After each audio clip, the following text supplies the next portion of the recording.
China's military has warned that it would, quote, crush any Taiwan independence plots ahead of the island's presidential and legislature elections.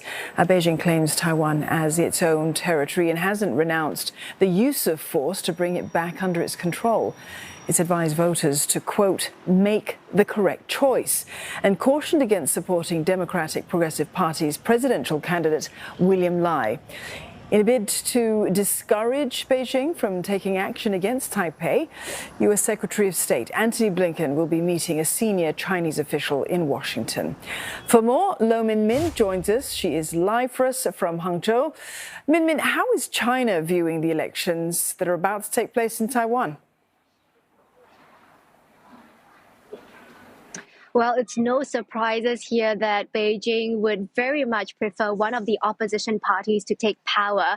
Remember, Beijing has called the ruling party's candidate, William Lai, by a number of names, everything from diehard secessionist to troublemaker and warmonger. And his running mate, Selby Kim, had been Taiwan's de facto ambassador to the U.S., who had been involved in helping facilitate then U.S. House Speaker Nancy Pelosi's visit to Taiwan in 2022. That had triggered a round of unprecedented military drills by Beijing on Taiwan. And so analysts say that a DPP win could trigger an immediate step up in economic punishments by Beijing. And that could look like a withdrawal of preferential tariffs on Taiwanese goods and perhaps a ban on Taiwanese food imports on biosecurity grounds.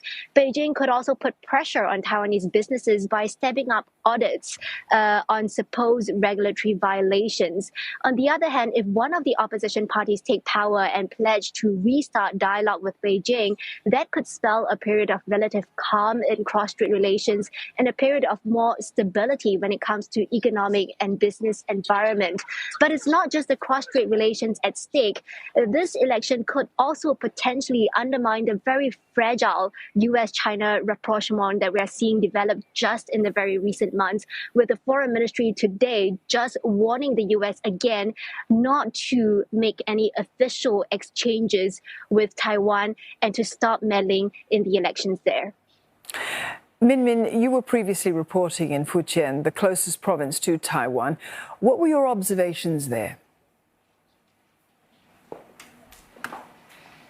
Yes, to give you an idea of how close the two sides are, there is a beach in Fujian province where you could see the Taiwanese Minmin Islands with your naked eye. It's less than 2 kilometers away.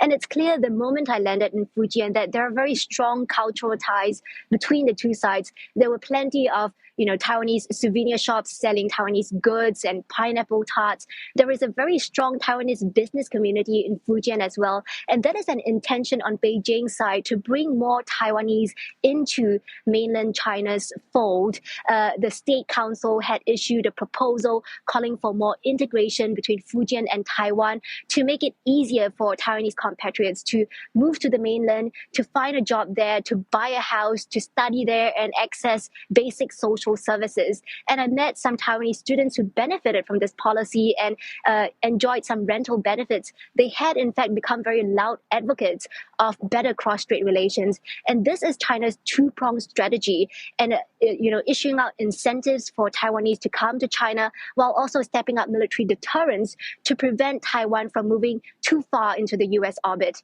And the ultimate goal is to reunify with Taiwan peacefully if possible, if not by force.